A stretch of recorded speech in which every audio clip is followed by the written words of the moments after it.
wrong. I don't propose that we need to get rid of ego. Ego, that will go of its own accord. Swami said once, ego is like the tail on a tadpole. With maturity, it just naturally falls away. And what I came to recognize about this me is the me is transient. The sense of me is always drifting. I mean, just a very common sense thinking that when you're with, let's say you're with your mother, and then later you're with your boss, or your wife, or your child, just notice there's a different me here. One of those elements is what's happening emotionally. What am I feeling? The other is what's happening in the body. If the body's sick, in pain, you're going to have a particular experience. But the other is what's happening in the environment. I'm a different me at 71 degrees in Florida than I was at -4 in New Jersey. So spirituality is not about adding more of what we can know to the list of what we know and making the knower even more entrenched. It's almost about taking out some of those components. Allan Morelock, mystic, Sai Baba devotee, teacher, author. This is part 4 in a series of probing inquiries into being what you already are, the genuine self. Searching for Allan Morelock's name online tells you more about his books, his spiritual discussion page on Facebook, and about his teachings. Welcome to Souljourns. This interview, part 4, was recorded in Jacksonville, Florida, in the spring of 2014. One thing that I seem to have some skill with is understanding how our individual self, how our personal self arises, how it gets put in place, and how that blocks the recognition of what we could call our higher self. A higher self. By higher self here we mean really the formlessness of Baba, the formlessness of the divine presence, which is within our own conscious nature. It's the conscious presence that we're always being, although for the most part we're unknowingly being that. So there was an event in Satcharita, Shirdi Sai Satcharita. And I believe it went something like this. I've not read the book in several years, but as I remember it, someone came to Baba and said, Baba, can you show me Brahmagyan? That is the highest wisdom. And Baba said it's not so easy to point to that. It's not so easy to show that or explain it. But he said if you come to understand the ignorance, the avidya, that can release the investigation so that Brahmagyan can be discovered. But it's an individual discovery. And some of that's my words and some of it's Baba's words. But that teaching that Baba gave has helped me realize how important my experience of growing up was. Because as I've reported before, my memory, there's still memory that's always been with me of my existence prior to birth. It's not a past life memory. Some people think it's a past life memory. No, it's not a past life memory. It was a memory of being completely free. And then the descent or the incarnation into the human form and the human reality, in my experience is it was a descent into darkness because this reality, this domain, it just has a different vibration. We could say it's a lower vibration for the purpose of conversation. But in comparison, coming from that domain of light and freedom into the domain of human incarnation and the cumbersomeness of being human, this, even on a bright sunny day, this is a dark reality because of that vibration. And I don't say that to deny human existence. I mean, I was quite in denial of the beauty and the value of human existence most of my life until I really kind of uncovered this deeper meaning and the reality and the great significance of being human. So you can compare the two because you remember experiencing the two. It's a little hard to compare because now the thinking and functioning And comparing comes from a paradigm that's established here, which is not in that domain. It's a different, so you can't exactly compare it. It's more difficult than comparing apples to oranges. But what it's helped me to do is to be able to understand how the individuality sets itself in place and becomes a kind of prison. Baba once called this, I remember this phrase, he said, he called it the miserable little prison of individuality. So one of the great discoveries that we make as we awaken, as we mature spiritually, is that individuation is not the same as separation. And this feeling, sense of separation is really where the suffering comes in. The onset and the concretized sense of being separate, separate from life, separate from God, separate from spirit, separate from everything. That separation, it creates a lot of agitation, and it creates a lot of suffering. Because underneath it, there's a constant longing, constant yearning for something that we've lost touch with, and we don't even know. We don't know what it is. We don't know what we lost touch with, and we certainly don't know how we lost touch. But there's a yearning that we all have. And so we try to fulfill that yearning by becoming better at what we're doing. But the problem with that becoming better at what we're doing is it can often just make the prison of individuality more solid and more containing, more tightly bound up in ways that we can't perceive because it's unconscious. So you began this by talking about something that we had discussed earlier. If I'm a student trying to implement what you're telling me, I have to first learn how to recognize my own ignorance, my own blocks to my higher self. Yeah. That make me think I'm something other than I am.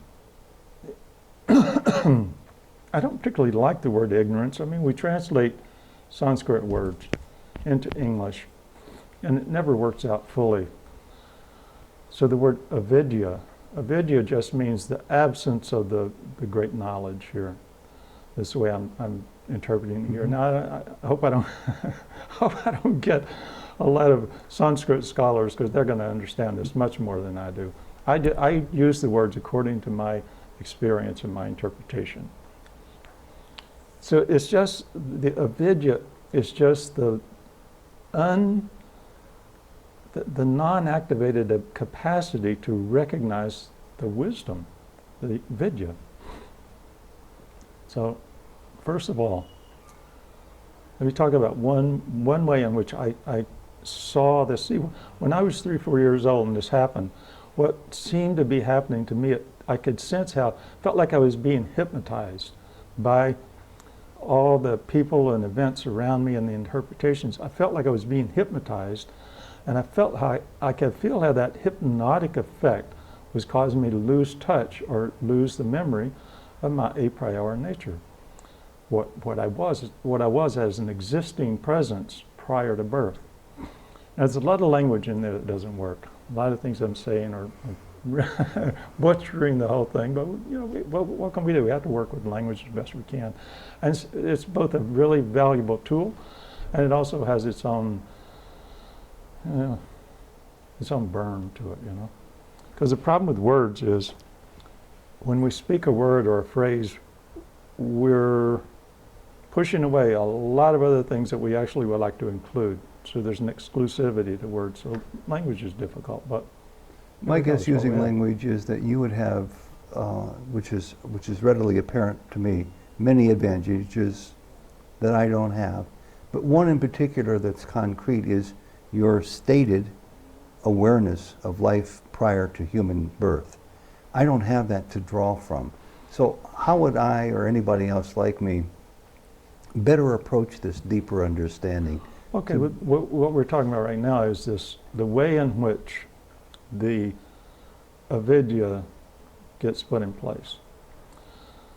So let me do something here. This is a bit abstract conversation, but it can set the stage for further conversation. So what's present in everyone is a capacity, pure capacity to be aware, to be conscious. Everyone is conscious. I mean, some people could say they're unconscious, but they're still, in the human, in the being, there's a capacity to be conscious. There's consciousness. Consciousness, just for example, when we wake up in the morning, we go from being unconscious or in sleep. There's some kind of consciousness is there. It's just dormant as the body's going through what it's going through. But consciousness becomes conscious. So consciousness becomes conscious, and then after becoming conscious, it takes on the role of being intelligent. So intelligence means the capacity to recognize, discern, and perhaps manipulate patterns, therefore concepts. So in that deep consciousness is the capacity, pure capacity to know. That's not exactly the same as consciousness, because you can have consciousness without being conscious. So consciousness becomes conscious, then becomes intelligent. So in there is a filter of capacity to know. Let's call that knowingness. Then from knowingness is like a film. It's like a presence. So it's waiting to capture the known. It's kind of like has this magnetic effect, like the film and the camera. So the known comes into place in the presence of the knowingness. Then what happens is that creates the knower. Then our sense of subjectivity, which in its a priori state is open, free presence, it is a kind of hypnotic effect that the subjectivity, the pure presence, migrates into a congealed knower. That's how avidya comes in place. I mean, that's one of the ways. I'm pointing at something here. It's not the whole map. So once the knower comes in place, the knower kind of sets up shop. The knower takes on a certain autonomy, and it develops in us a conviction, a really tightly wired conviction that I am the knower, and here's everything I know. Now, I would submit that the consciousness does not particularly want to become a knower. This is drawn out in children. You know, how many children at 2, 3, 4 years old go to mom and dad and say, "Oh, I want to go to school and study and learn so I can become a PhD and get married and have a car," you know? Children aren't like that. They're free and they're happy and they want to play. But we lose that. So this is how it gets lost. This is how the innocent gets lost. Pointing at one of the mechanisms. You can call it Maya, if you like to call it that. So the knower comes into place. But the knower is, I used to call the knower the uninvited guest. Comes into place. Swami tells that story about the wedding, where there's the bride's side and the groom's side. So the bride and groom here is consciousness as knowingness meets the known, and then there's this uninvited guest, the knower, shows up as an after effect. And we become convinced after enough education, I didn't mispronounce the word, education, the knower takes on a kind of autonomy. So when he goes to the bride's side, he pretends he's from the groom's side. When he goes to the groom's side, he pretends he's from the bride's side. And when the avidya is peeled back a bit, that means the bride and groom get together and they sort of, "Do you know this guy? Do you know this guy?" No, and then when they look around, the guy's gone. The knower can disappear in a moment. When the knower disappears, what's left is knowingness taking in reality, knowingness taking in the experience. And when that starts to happen, what we notice is there's only one thing going on. That is everything, but it's only one. It's not broken into components from that. It's like looking at a painting. So you're looking at a really beautiful piece of art. And it's so beautiful and so enticing that it looks like the different pieces, like the building and the horses, it looks like they're very real and looks like they're separate. But when you stand back and you see that it's one piece of art, you see that it's immediately created in one movement. So the great creator, the great mother, is creating everything with one stroke. And there's all these components, millions and millions of components. And because this uninvited guest came into the mix of knowing this, living, experiencing, engaging in the creative process, that sense of separation gets locked in place. So what the teaching is about disassembling the intensity of that autonomous being. It's not that it does not exist, because it's also being placed into the artwork of life. This great, enormous creative expression that the mother is creating. She's also also in the artwork. It's this sense of me, this sense of individuality. And from my perspective, it has a great role, but we have to unravel that bit by bit. First, if we can sort out what the avidya is, what blocks the direct knowing that is one event by one creative source, then there's a kind of freedom that comes in. The freedom I'm talking about is not being free from being human, but it's being free as a human, being free with the human. There's this statement that a friend of mine made that I think is, I wouldn't say it's the greatest expression of truth, because then we limit all kinds of things, but it's such a profound expression of what I call spiritual maturity. I am neither free nor am I bound. Neither am I free nor am I bound. It's not about becoming free from being human. It's about being free in the midst of being human. And that means free to completely experience what a human experiences, not denying the experience. When you were talking about the way you felt and the experience that you had prior to incarnation, it reminded me a near-to-death experience that I had when I was a young man. And there was so much light, so much freedom, so much happiness. When I came back to this consciousness again, I thought, people are so wrong about fearing death. Death is a blessing.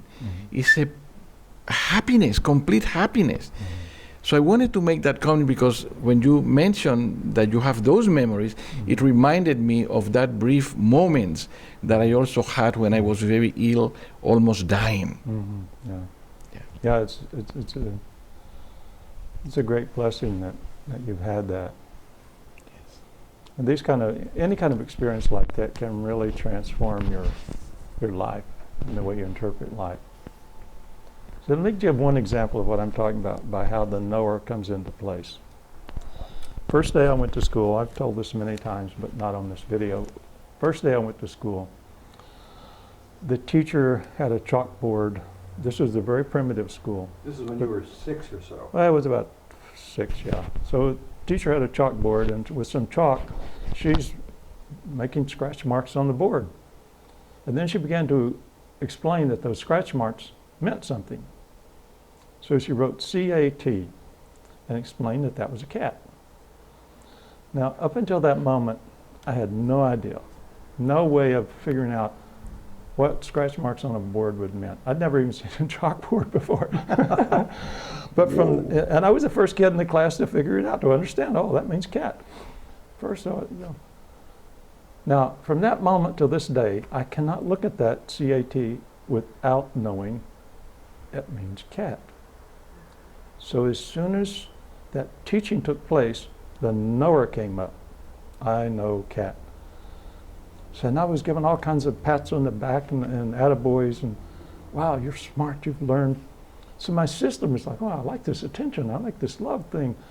So it kind of tricks, it kind of deludes, it kind of hypnotizes the innocence of the child's presence into pursuing something that is going to be, it's like lured into a trap. But it's a beautiful trap. I mean, it's a temporary state that comes. That our sense of self, that great presence that's always with everyone, gets lured into this conditioned model, entranced state of I am that, I am this knower. And so we go on adding, and then at some point we discover spirituality, and we sort of, well, I'll just learn all this spirituality, and lo and behold, it just makes the trap more dense, more thick. So spirituality is not about adding more of what we can know to the list of what we know and making the knower even more entrenched. It's almost about taking out some of those components. In Ramana Maharshi's time, there was a villager who came there to see Ramana. And this guy probably used half his life savings, if not all of it, to travel for days by train to get to Ramana. And in those days, Ramana would give very brief darshan, and some people could ask a question. So the chap comes and he's very earnest, and he says, can you show me how to get free, or whatever he asked? Can you show me how to get enlightened? Something. He asked that question. So Ramana said, simply go back the way you came. Now the poor chap interpreted that to get back on the train and go home. So he was completely downtrodden and very depressed, thinking he had made this trip in futility. But one of the senior devotees in the ashram took him aside, understood his depression, and explained to him that Ramana is talking about the inquiry into how this I sense gets constructed, how the I principle, the basic arising of consciousness into us, how it gets lured into and trapped, confined in the individuality, individual self. So is that helpful? It is. It also sounds like there's an element of ego that gets in our way as soon as we start. Well, the word, I don't like the word ego too much, because everybody has a different interpretation of that. When you reminded me of it was when you were 5 or 6 and you started getting one too many pats on the back about how good you were for recognizing CAT, Yeah. that you wanted more. That's part of it, yeah. So rather than ego, I think let's go another step with this part of how avidya sets in. And another way I can point at which will help, I think, if this can be followed, if I can speak it correctly and it can be followed, to loosen up the bonds a little bit. If we get a little bit of wiggle room with this, the individuality. It's not that the individuality is wrong. I don't propose that we need to get rid of ego. Ego, that will go of its own accord. Swami said once, ego is like the tail on a tadpole. With maturity, it just naturally falls away. It deconstructs. At least the bite of it becomes less. And there can be periods where it's catechismically falls away. Sometimes that can be so disorienting that it's not healthy. That's a whole other subject. So let's look at the me. Everybody has a sense of me. I've looked at this very carefully and thought about it at length. For example, after when my awakening first came through a major phase in 1992, I spent about 10 years doing readings of Ramana, readings of the books of Nisargadatta, Ramana Maharshi, and I met one of Nisargadatta's co-disciples, and I studied with these people, and I did a lot of the practices that Ramana and Nisargadatta recommended. And there came a time when the practice just had no more traction, but this is material that I discovered along the way and was able to integrate and express it. And what I came to recognize about this me is the me is transient. The sense of me is always drifting. I mean, just some very common sense thinking that when you're with, let's say you're with your mother, and then later you're with your boss, or your wife, or your child, just notice there's a different me here. You're really a different person when you're with somebody or when you're alone. What's the nature of the me? The sense of me. And you'll start to notice it changes all the time. I first noticed this when I was a teenager, and I used to think, what happened? Did that guy die and another guy? What happened? How did I become so different? What's going on? So I've broken it down, and just the way the elements and all the objects around us, all the objects around us are composed of 5 elements: space, air, fire, water, and earth. They're the 5 elements. So I see 5 elements of the me. One of those elements is what's happening in my mind. One of those elements is what's happening emotionally. What am I feeling? The other is what's happening in the body. If the body's sick and pain, you're going to have a particular experience. But the other is what's happening in the environment. I'm a different me at 71 degrees in Florida than I was at -4 in New Jersey. And the other is what's happening, who am I relating with? When I'm relating with my mother or nobody or my children, is a different me. So those 5 are the components of the me. And notice, be particularly attentive to the fact it never comes twice. Those 5 never organize themselves exactly the same way twice. So the me is a constant changing part of our being, that expression of that part that we can tangibly recognize is constantly changing. It'll never be the same twice.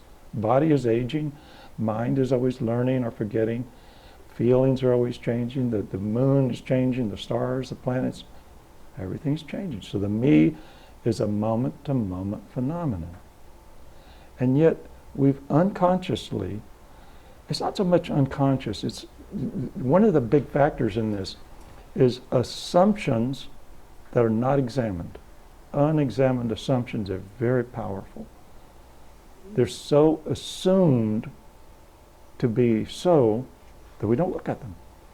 And one of those is that there's a me here that's always the same. I always vote Democratic, or I always vote Republican. I always drink this drink. I always eat this food. I wear these clothes. That's a me. That's what's constant. For some people, it's temporary. for maybe even many people, depending on the moment when the me shows up, that's different from the me that showed up yesterday, resembles, in my view, sort of the way a chameleon exists. It's green standing next to a green wall, and it might turn purple standing next to your purple jacket. I see that in people. I see that in myself sometimes.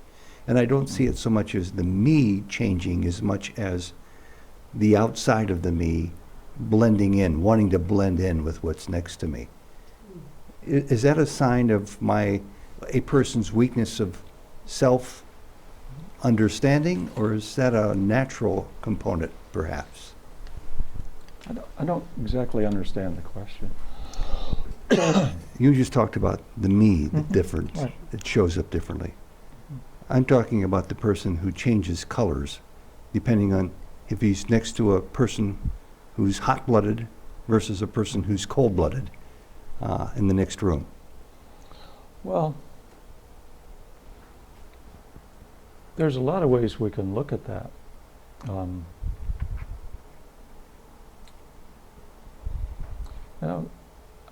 My experience is my system is such that I'm very sensitive to what other people are feeling. So there's a component of this that's post-awakening, there's a component that's pre-awakening. And they don't necessarily completely shift, but they drag back and forth. There's a blending of both those.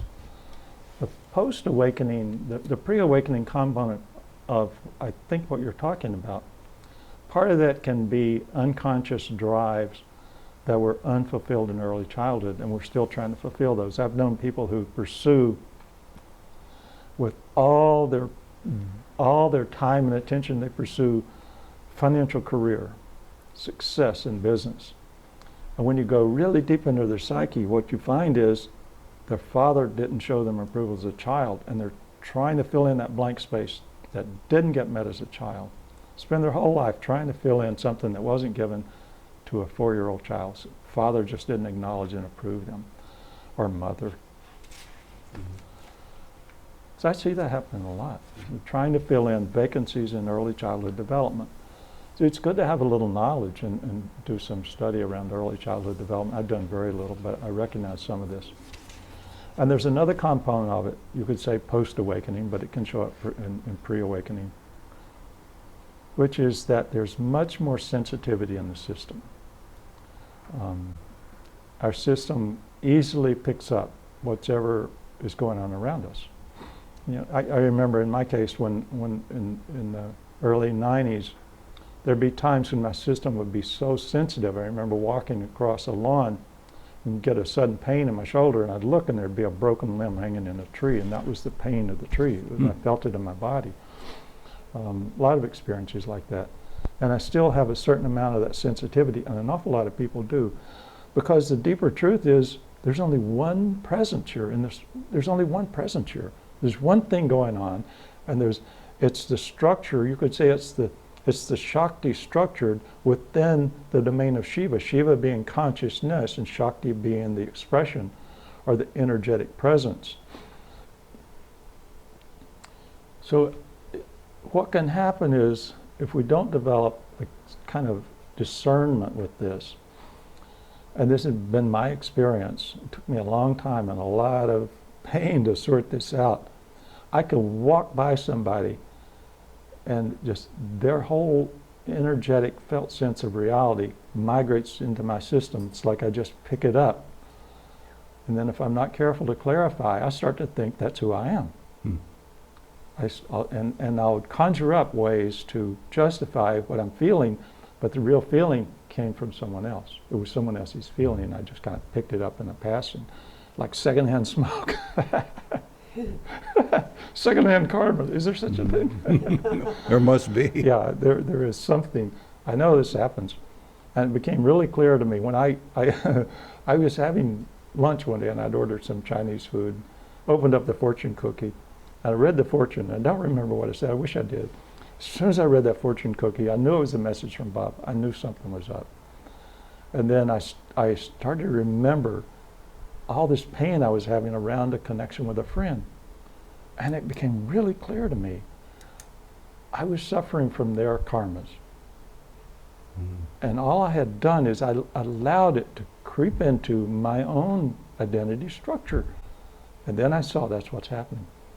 A day or two later, I went to do some work, and my son-in-law showed up, and we got in the truck together. And I started to drive away, and all of a sudden I got all this agitation going on, and I started to justify it with some thought about what I'm doing in my life. Then I just relaxed and I said, wait a minute. Is this my energy, or is it belong to this chap? And immediately it moved back to the other side and went back to him. And now I'm still able to feel those energies and feel what the person is feeling. And in a moment it can devastate me, and I can just be, I have this happen sometimes. I almost fall over just from the shock of how much somebody's suffering. On the surface they look great, but underneath there's all this agitation. So I've learned this art of feeling it, deeply feeling it, and I can be in tears one moment, and then as soon as the situation moves on, I just move forward. I just step back into the space that I've cultivated. That's the current me. Now, let me say one more thing about that me. I'm not advocating an utter destruction of the me. That may or may not happen. I would say that there's a divine purpose of the me arising as it does. Again, this is a part of the Devi's art, the art of creation. So there's a divine purpose in that me arising and having us in a kind of headlock for a number of years, or maybe a number of lifetimes. It cultivates something in us. It cultivates something very important. It cultivates in us a kind of hardened point of perspective. It becomes a point of perspective. And there's a successive migration or awakening of that point of perspective. It starts to migrate with spiritual maturity out of the embeddedness in what you could call ego or individuality. I sometimes call the individuality the conceptual paradigm of identity. Conceptual paradigm of identity. To me, that's the grossest, you could say the grossest level. Again, language doesn't really convey this purely and completely. That's the first step, is in what I'm talking about here. Finding our way to get a bit of freedom with that conceptual paradigm of identity, that part of the me. And I don't think we're going to be interested in this until it's been in place long enough so that this point of perspective can get hardened a bit, can get recognized. Recognized by who? Recognized by the deeper consciousness, recognized by the power of recognition. Then there's a deeper kind of activation that comes. And I don't remember all the names that I came up with this, but let's follow it at least part of the way. That will be in the emotional field. The deeper than the thinking and the conceptualizing is the emotional field. So we need to find maturity with it there. Maybe we'll talk about that a little bit more. And when that has become kind of hardened enough, then there's a third layer. This is my own dharma, you could say, my own teaching. I don't think you'll find this in any books. That starts to take place at the seat of the heart. What I call the seat of the heart is typically in the chest area.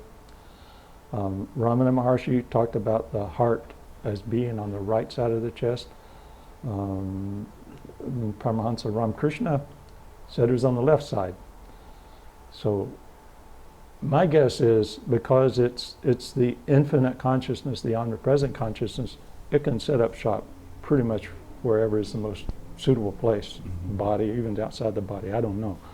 But there is that seat that in my experience is that heart center, not the heart chakra, not the physical heart, not the emotional heart, but there's a seat of consciousness that's typically in the heart area of the chest. It's like it has the form of a Shiva lingam. And the consciousness, at some point in this maturity, the consciousness anchors, takes up shop, so it becomes conscious. So for me, that's the third layer of what I would call identity. It has some kind of an identity. It means that even though that spaciousness is opened up, there's a capacity to have perspective from that. So it's a point of perspective. There's two more layers, but I don't want to go into that now. I think Jody has a couple of questions here. I would like Allan to finish before He said he did not want to go into those two. No, I don't. It's too. I mean, I think we've gone far enough. It'll get to. For one thing, if I start to talk about that, I may lose. It's hard for me to stay conscious of all this when if I start going into that material, it can just take me into a kind of. See, what in these finer fields, there's less and less boundary and less definition. The formlessness starts to become so pulsing. It's easy to lose track of. You said it's about being free in the midst of being human. Yeah. And I read last night in Christian Maeve's Let me put it a little closer. really exquisite forward to your book.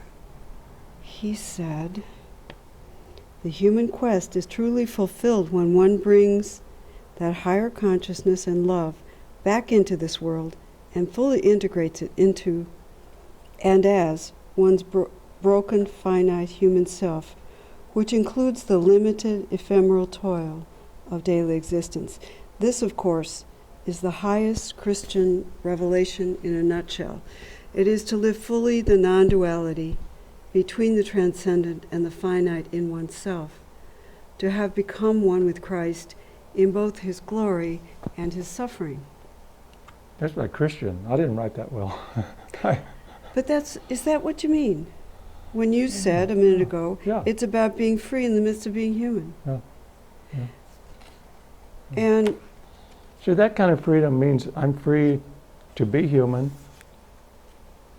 because I don't have resistance to being human. And this is also a very important part of how the avidya comes. The avidya meaning the sense of separation in which suffering resides. To be human is to experience pain. How can the human not experience pain? Pain, there's inevitable pain, because there's inevitable pleasure. Pleasure and pain are partners in the dance. You can't know pleasure without pain. You can't know pain without pleasure. They're simply the polarization of energy and manifestation. The problem is, with humans, we develop this staunch conceptual paradigm of identity, this strong individuality, and we've forgotten the truth of what is truly lasting within and about us, which is the divine quality of presence. So we've lost, so we start to try to make more and more real, we start to make more and more, invest more and more of our survival instinct into that individuality. And then we develop religions that would have us believe that individuality is going to last beyond death.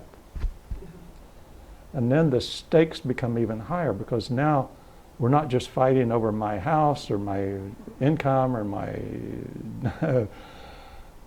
spouse, but we're fighting over trying to make this individuality eternal. But really look at what these 5 components are, the 5 components of individuality. Of course, there's this other part of individuality which is beyond those 5 components, which is what I'm calling the point of perspective. So long as we're trying to maintain that individuality in some sort of permanent way, it's a losing battle. And until we learn to internalize that and self-reflect, we're projecting it out. And so we try to validate it in the outer world, and what ends up is we go to war with somebody else, either somebody personally or one country, this religion goes to war with that religion, because it's a kind of insanity, trying to validate our individuality, and really our personality beyond death. It's a kind of insanity. What life is always offering us is a pathway to perpetuate the capacity of knowing ourselves not only one with everything,